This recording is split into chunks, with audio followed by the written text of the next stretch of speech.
और अब ये प्रवाह उसी ध्यान लय में आगे बढ़ता है। कोई नया आरंभ नहीं, कोई विराम नहीं, बस वही चेतना जो अब और अधिक स्पष्ट होकर स्वयं को देखने लगी है। यहीं इसी निरंतर बहाव में श्रीमद् भगवद गीता अध्याय 6 ध्यान योग एक और गूढ़ सत्य को प्रकट करता है, जहां श्री कृष्ण साधना की वास्तविक कसौटी सामने रखते हैं। वे कहते हैं, जिसका मन वश में नहीं, उसके लिए ये योग सहज नहीं होता, क्योंकि अस्थिर मन स्वयं के ही मार्ग में बाधा बन जाता है। ये कोई कठोर निर्णय नहीं, ये यथार्थ की स्वीकृति है, क्योंकि मन को साधे बिना आत्मा की स्थिरता केवल कल्पना रह जाती है। पर यहीं श्री कृष्ण एक साथ आशा का द्वार भी खोलते हैं। वे कहते हैं, जो साधक निरंतर प्रयत्नशील है, जो अभ्यास से लौटता नहीं और वैराग्य से बंधनों को ढीला करता जाता है, उसके लिए यही योग धीरे धीरे सुलभ हो जाता है। ये संकेत श्लोक 36 की आत्मा है, जहाँ कठिनाई को स्वीकार किया जाता है पर असंभव नहीं माना जाता।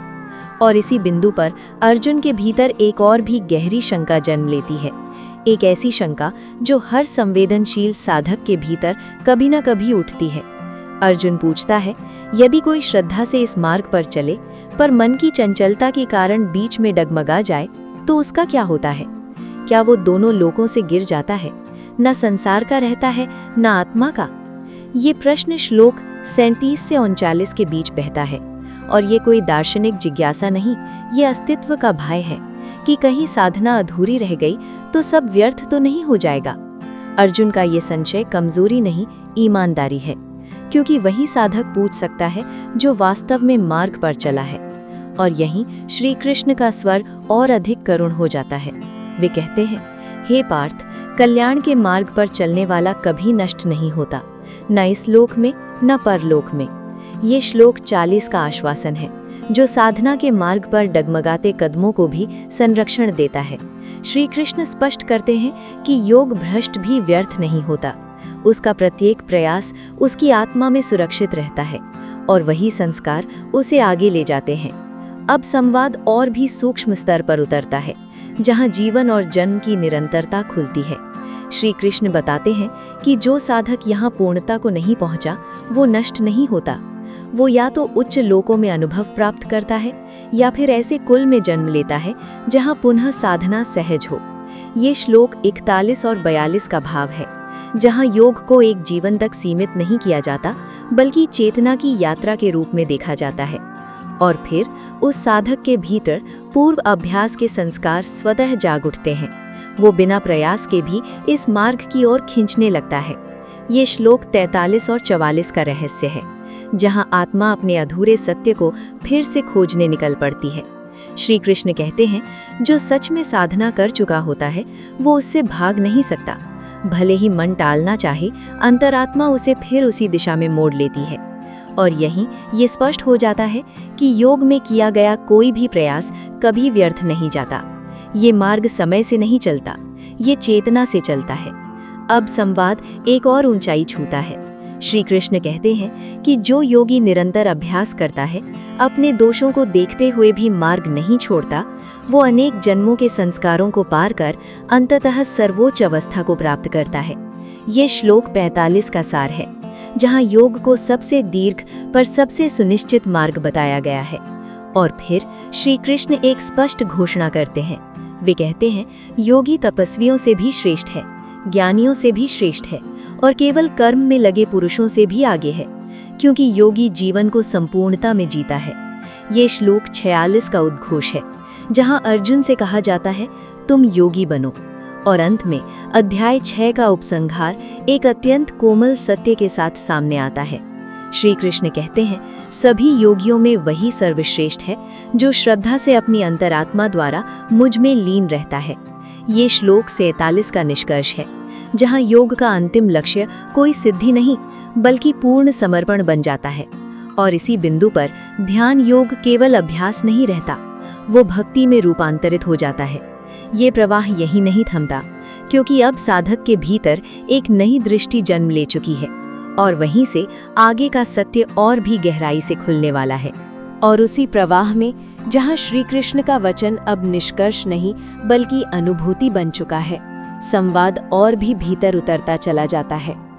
क्योंकि यहाँ बात केवल ये जान लेने की नहीं रह जाती कि योग क्या है। अब प्रश्न ये है कि योग में स्थित चेतना जीवन को कैसे जीती है। श्री कृष्ण संकेत करते हैं कि जिस साधक की दृष्टि अब मुझ में टिक चुकी है, उसके लिए साधना और साध्य अलग नहीं रहते। वो जहाँ है, जैसा है, वहीं से पूर्णता की ओर बढ़ने लगता है। उसका मन अब सिद्धि की लालसा से नहीं चलता, वो परिणाम नहीं गिनता, वो केवल उपस्थित रहता है। और यही उपस्थिति उसे सबसे बड़ा योगी बनाती है। यहाँ ध्यान योग किसी गुफा या एकांत की अवस्था नहीं रहता, ये जीवन के मध्य स्थिर रहने की क्षमता बन जाता है, जहाँ सुख आए तो चिपकाव नहीं, दुख आए तो विरोध नहीं, दोनों को देखने वाला बिंदु अडिग रहता है। श्री कृष्ण स्पष्ट करते हैं कि जो साधक इस बिंदु में टिक गया, उसके लिए संसार अब बंधन नहीं रहता, क्योंकि बंधन वस्तुओं से नहीं, आसक्ति से बनते हैं। और जहाँ आसक्ति ढीली पड़े, वहीं स्वतंत्रता अपने आप प्रकट हो जाती है। अब अर्जुन के भीतर एक सूक्ष्म शांति आकार लेने लगती है, क्योंकि उसे ये समझ आने लगता है कि योग कोई कठिन उपलब्धि नहीं, ये तो सत्य के साथ निरंतर बने रहने की कला है। श्री कृष्ण कहते हैं कि श्रद्धा से युक्त योगी जब भीतर से मुझसे जुड़ जाता है, तब उसका हर कर्म उसी जुड़ाव से उपजता है। वो कर्म करता है, पर कर्म उसे बांधता नहीं। वो सोचता है, पर विचार उसे अशांत नहीं करते, क्योंकि अब उसकी जड़ चेतना में है, न कि मन की चंचल सतह पर। ये वही अवस्था है जहाँ साधक स्वयं को अलग अलग भूमिकाओं में नहीं बांटता, वो भीतर से एक रहता है, और यही एकत्व उसके व्यवहार में करुणा बनकर बहता है। श्री कृष्ण संकेत करते हैं कि जब भीतर ये एकत्व स्थिर हो जाता है, तब किसी को चोट पहुंचाने का प्रश्न ही नहीं उठता, क्योंकि दूसरे में भी स्वयं का ही विस्तार दिखाई देने लगता है। ये योग का मौन प्रभाव है, जो बिना उपदेश, बिना प्रदर्शन जीवन को रूपांतरित कर देता है। अब संवाद किसी शिक्षा की तरह नहीं बह रहा, ये एक जीवित अनुभव बन चुका है, जिसमें श्रोता अपने ही मन की परतों को खुलते हुए देख रहा है। और इसी गहराई में ध्यान योग अपने अगले सूक्ष्म आयाम की ओर स्वाभाविक रूप से बढ़ रहा है, जहां आगे और भी स्पष्ट होगा कि इस एकत्व में स्थित चेतना दुनिया को कैसे देखती है, संबंधों को कैसे जीती है, और कर्म के बीच कैसे मुक्त रहती है। यहाँ अब योग कोई प्रेरक विचार नहीं रहता, ये एक कठोर सत्य की तरह सामने आता है कि मन यदि वश में न हो तो सबसे ऊंचा आदर्श भी सिर्फ कल्पना बनकर रह जाता है। श्री कृष्ण अर्जुन को स्पष्ट रूप से ये अनुभव कराते हैं कि ये मार्ग सरल नहीं है, क्योंकि मन स्वभाव से ही चंचल है, अविराम है और अपनी पुरानी आदतों को छोड़ना नहीं चाहता। वे कहते हैं कि जिसका मन अभी भी इंद्रियों की दिशा में बहता रहता है, उसके लिए योग दूर का लक्ष्य प्रतीत होता है, क्योंकि असंयमित मन स्वयं ही अपना सबसे बड़ा विघ्न बन जाता है। पर यहीं श्री कृष्ण एक गहरी आशा का द्वार भी खोलते हैं।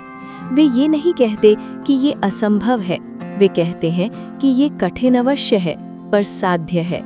और साध्य इसलिए है क्योंकि मन को दबाकर नहीं, समझकर बदला जा सकता है। श्री कृष्ण संकेत करते हैं कि जो साधक निरंतर अभ्यास में लगा रहता है, जो बार बार भटकने के बाद भी मार्ग को नहीं छोड़ता और जो विषयों से धीरे धीरे वैराग्य विकसित करता है, उसके लिए योग धीरे धीरे सुलभ होने लगता है।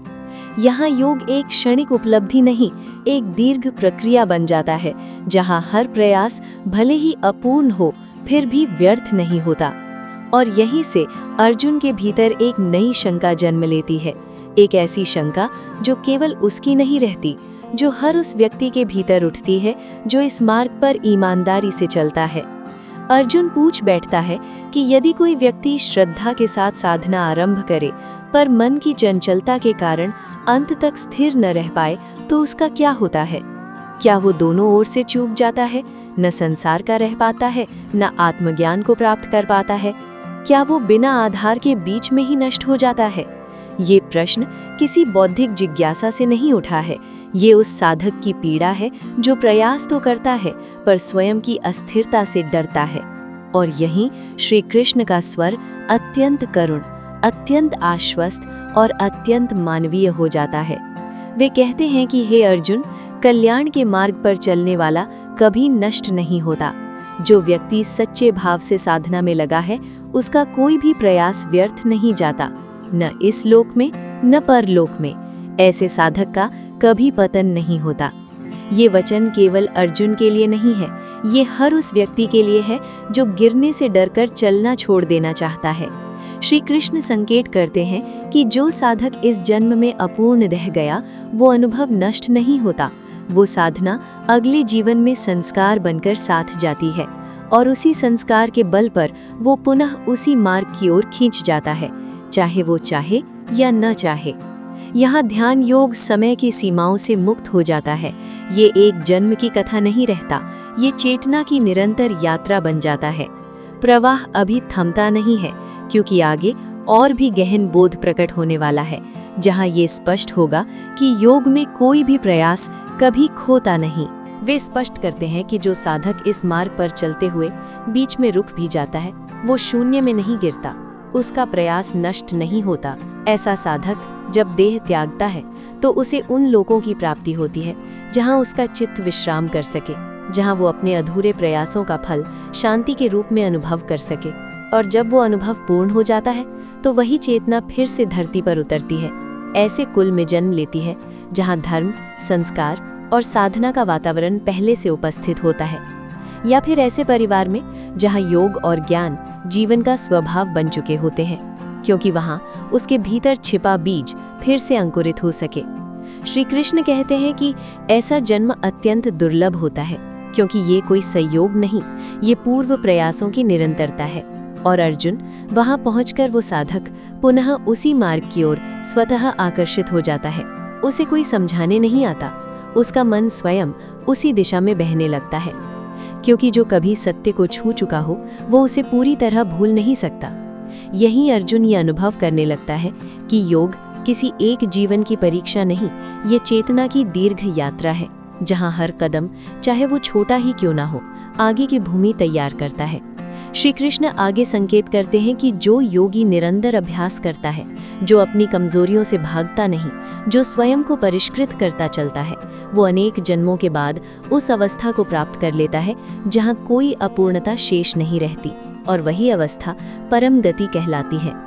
यहाँ श्री कृष्ण एक निर्णायक वाक्य कहते हैं कि योगी तपस्वियों से भी श्रेष्ठ है, केवल ज्ञान बटोरने वालों से भी श्रेष्ठ है, और केवल कर्म में उलझे रहने वालों से भी श्रेष्ठ है, क्योंकि योगी संतुलन में जीता है।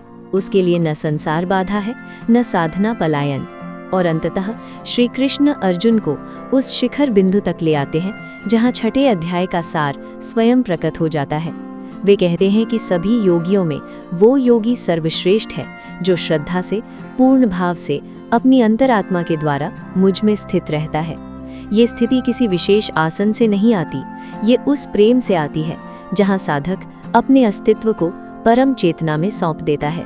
और अर्जुन यही ध्यान योग अपनी पूर्णता को प्राप्त करता है, जहाँ अभ्यास, वैराग्य, श्रद्धा और प्रेम एक ही धारा में विलीन हो जाते हैं।